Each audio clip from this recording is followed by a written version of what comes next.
Doctor صاحب جتنی باتیں کر گئے ہیں میرے خیال میں مزید بات کرنے کی اتنی گنجائش تو نہیں بچتی، لیکن ڈاکٹر صاحب نے لاسٹ پر ایک بات کی تھی، میں اس حوالے سے ایک واقعہ ہے آپ صاحب وہ شیئر کرنا چاہتا ہوں۔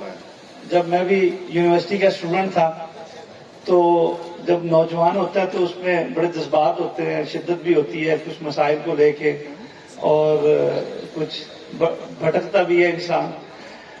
تو لوہاری گیٹ لاہور میں بڑا مشہور ہے، تو میں صبح صبح چائے پی رہا تھا وہاں پہ، تو ایک شخص سے ملاقات ہو گئی، تو اس نے کہا بیٹا میری بات سنو۔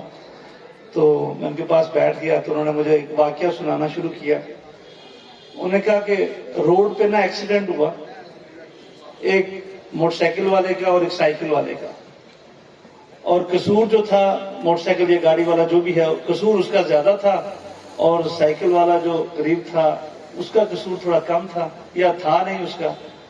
تو وہ اترتے ہی جس طرح ڈاکٹر صاحب نے بتایا کہ اگر موٹر سائیکل ٹچ بھی ہو جائے تو آپ نے اس سے لڑنا نہیں ہے، تو انہوں نے جس کا قصور نہیں تھا اس مسکین نے کہا کہ بھئی معذرت چاہتا ہوں، معافی دیں مجھ سے غلطی ہو گئی۔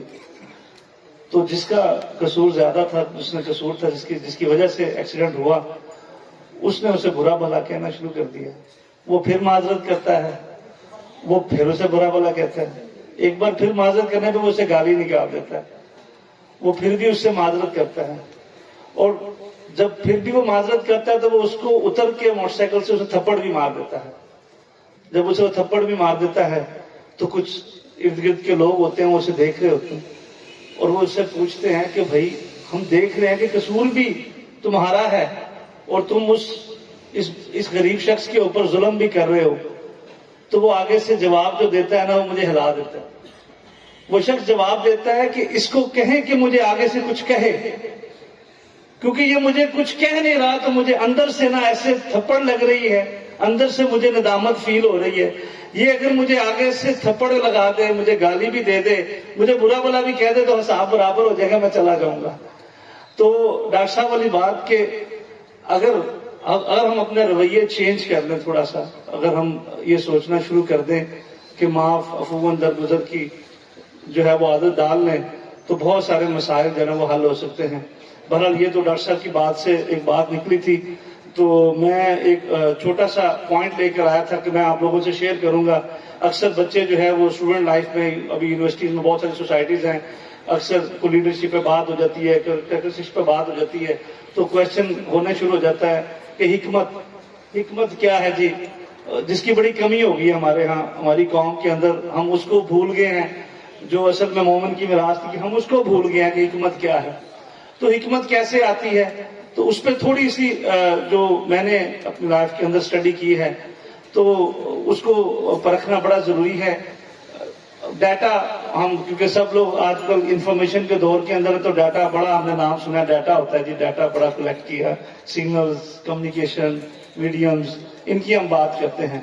تو ڈیٹا اگر دیکھا جائے تو ہم سب کے پاس بہت موجود ہے، کتابوں میں، انٹرنیٹ پہ چلے جائیں، بکس میں موجود ہے، راہ چلتے چلتے بہت ڈیٹا کلیکشن، سگنلز، انفارمیشن موجود ہے ہمارے پاس۔ لیکن وہ ڈیٹا، اس ڈیٹے کو جب ہم یوز کرتے ہیں، اس ڈیٹے کے اوپر کام کرتے ہیں، تو اس میں سے، اس کے کانٹیکسٹ میں سے ہم انفارمیشن فیچ کرتے ہیں، جو معلومات ہمیں اس ڈیٹے میں سے چاہیے ہوتی ہیں وہ نکالتے ہیں ہم لوگ، کہ لائک میں نے اگر یہ کام کرنا ہے تو میں اس بہت سارے ڈیٹے کے اوپر کام کروں گا، بہت سارے مٹیریل پہ کام کروں گا، یہ اس سے ریلیونٹ انفارمیشن میں فیچ کروں گا اور نکالوں گا، اور دین اس انفارمیشن کو جب میں یوز کروں اور اس کو میننگ فل کسی پرپز کے لیے یوز کروں تو وہ نالج بن جائے گا۔ مطلب ڈیٹے کا بینیفٹ ہے، لیکن وہ صرف انفارمیشن کی حد تک، اور لیکن انفارمیشن سے پھر آپ اپنا نالج بلڈ کرتے ہیں۔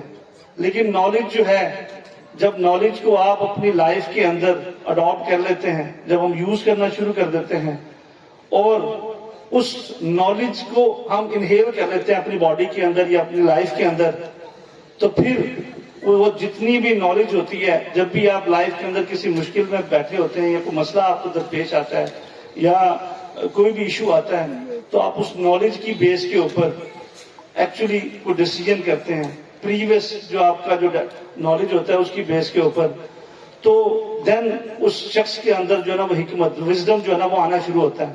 لیکن وزڈم جو ہے وہ ڈائریکٹلی نہیں آ سکتا، یہ تو گاڈ گفٹڈ ہوتا ہے کسی کے پاس. لیکن اگر آپ بلڈ کرنا چاہتے ہیں تو آپ کو اصل میں جو علم کی لڑی ہے نا، اصل میں بتانے کا مقصد جو علم کی لڑی ہے وہ آپ کو طے کرنی پڑے گی.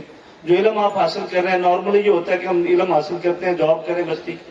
لیکن لیڈرشپ کوالٹیز جو اپنے اندر بلڈ، اس کی بہت ساری کوالٹیز ہیں، لیکن جو مین وزڈم جو ہے ایک لیڈر کے اندر تب بلڈ ہوتا ہے جب وہ بہت سارے اپنے پاس اس کے پاس انفارمیشن کلیکٹ کرتا ہے، نالج کلیکٹ کرتا ہے اور اسٹڈی کرتا ہے، اور اس میں سے ایکچولی وہ جو میننگ فل ڈیٹا ہوتا ہے اس میں سے نکال کے نالج بنا کے پھر اب حکمت کی طرف وہ جو جاتا ہے، دین اس کے اندر بلڈ. لیکن اس کی بیسک جو وراثت ہے وہ علم ہے، اسی لیے کہتے ہیں کہ علم حاصل کریں.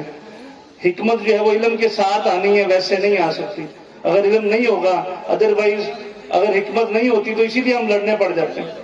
جب بھی کوئی مسئلہ آتا ہے، چھوٹا سا ایشو ہوتا ہے، ہم بعض وقت کسی کو تبلیغ بھی کرنے لگتے ہیں تو کہتے ہیں کہ نہیں، آج اس کو مسلمان کر کے بھیجنا ہے، میں نے ادھر سے آج اس کو میں نے داڑھی لگوا کے بھیجنا ہے، آج اس کو میں نے یہ کر کے اٹھا کے بھیجنا ہے. کیوں؟ کیونکہ اس کے پاس اصل میں حکمت نہیں ہوتی. اس نے تھوڑا سا ڈیٹا کلیکٹ کیا اور اس کی بیس پہ شروع ہو گیا. تو حکمت کے اوپر کام تبھی ہوگا جب وہ اصل میں خود نالج کو انہیل کر چکا ہوگا. پھر وہ حکمت کے ساتھ دعوت بھی دے گا، پھر حکمت کے ساتھ کام بھی کرے گا، پھر سمجھائے گا بھی، اپنی بات سمجھائے گا، اپنی بات پہ اسے پتا ہوگا کہ اپنی بات پہ عمل کیسے کرنا ہے. میں اس کی مثال دے کے سمجھاؤں گا. ڈاکٹر صاحب میرا ایک بڑا بچپن کا دوست تھا. اکثر میں پنجاب یونیورسٹی میں پڑھتا تھا تو کبھی کسی دین یا کسی موضوع پہ بات ہو جاتی تھی تو میں اصل اسے دعوت دے دیتے تھے، کوئی تبلیغ کر دیتے تھے کہ یہ کام اس طرح کر لیں. تو میری جاب دبئی ہوگی، وہ یہاں پر رہ گیا، میں دبئی چلا گیا.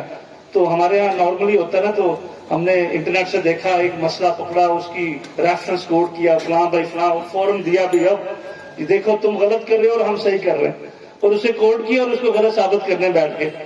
تو میں نے، دوست تھا، نوجوان تھے، تو ہم نے ان سے شیئر کی بات. تو جب میں نے اس کے سامنے کوئی حدیث کی کتاب کھول کے رکھی، کھول کے اسے بتانے کی کوشش کی، تو اس نے کہا کہ یہ قرآن میں کہاں پر ہے. تو میں نے یہ انڈرسٹینڈ کیا کہ بھئی ایکچولی تو اسے تو بیسک چیزیں نہیں پتا.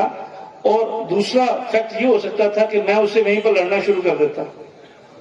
تو وہ میرا جو دوست تھا، بھائی تھا، جو چیزیں میں انہیں سمجھانا چاہتا تھا، مجھے 1.5 سال لگا. جو سارا دن کھاتا بھی میرے ساتھ تھا، پیتا بھی میرے ساتھ تھا، سارا دن میرے ساتھ رہتا تھا. ہم زندگی کے بہت دن اکٹھے گزارتے تھے. لیکن اگر وہی بات اب اسے شدت کے ساتھ بتاتے تو وہ کبھی بھی سیکھ نہ پاتا ان چیزوں کو. تو اس لیے حکمت کے ساتھ کام کرنا بڑا ضروری ہے. متشدد رویہ جس کی وجہ سے ہم بہت پیچھے رہ گئے ہیں. ہمارا نوجوان جس نے حکمت کو چھوڑ دیا، جس نے علم کو حاصل کرنا چھوڑا، اور اس کے ساتھ اس کے اندر سے جو حکمت بلڈ ہونی تھی اس کے اندر، وہ ہونا بند ہو گئی ہے. تو میں آپ سب سے ریکویسٹ کروں گا، گزارش کروں گا، آپ نوجوان ہیں، یونیورسٹیز کے، کالجز کے اسٹوڈنٹس ہیں، اپنی لائف کا یہ جو ٹائم پیریڈ آپ گزار رہے ہیں علم حاصل کرنے پہ لگائیں. پازیٹیو ایکٹیویٹی کے اندر، پازیٹیو ایٹیچیوڈ بلڈ کرنے کے اندر. پازیٹیو ایٹیچیوڈ اور پازیٹیو جو ایکٹیویٹیز ہیں، یہ بھی ایک لیڈر کی کوالٹیز میں آتا ہے. کیونکہ وہ کہتے ہیں کہ لیڈر جو ہوتا ہے وہ اصل میں کسی گند میں سے بھی پازیٹیو بات نکال لے گا. اور اس کی کوالٹی میں سے ایک کوالٹی یہ بھی ہوتی ہے، ایک تو نارمل ایک لیڈر یہ ہوتا ہے، لیڈر کی یہ بھی ڈیفینیشن کرتے ہیں کہ بھی وہ اگلے کی جگہ پہ رہ کے سوچتا ہے تو پھر فیصلہ کرتا ہے کسی کے بارے میں. لیکن لیڈر وہ اصل میں لیڈر وہ ہوتا ہے جو اگلے کی جگہ پہ کھڑا نہیں ہوتا، ایکچولی اس کے اندر گھس کے اس کی پین کو انڈرسٹینڈ کر لیتا ہے، اور دین پھر وہ لوگوں کے بارے میں فیصلہ کرتا ہے. تو پھر چینج بلڈ ہوتی ہے. تو یہ طلبہ کا سیمینار، بالکل میں اس کے اوپر ٹائم نہیں تھا، لیکن ڈاکٹر صاحب نے بتایا، اور میں کیونکہ حافظ صاحب کا نام سنا تو اصل میں تو میں حافظ صاحب سے ملنے کی گھر سے بھاگا چلا آیا. تو لیکن اس بہانے آپ لوگوں سے بھی بات کرنے کا موقع مل گیا. تو میں ایک بار پھر آپ کو کہوں گا کہ اپنے آپ کو پازیٹیو ایکٹیویٹی میں بلڈ کریں اور علم حاصل کریں. Thank you very much. السلام علیکم.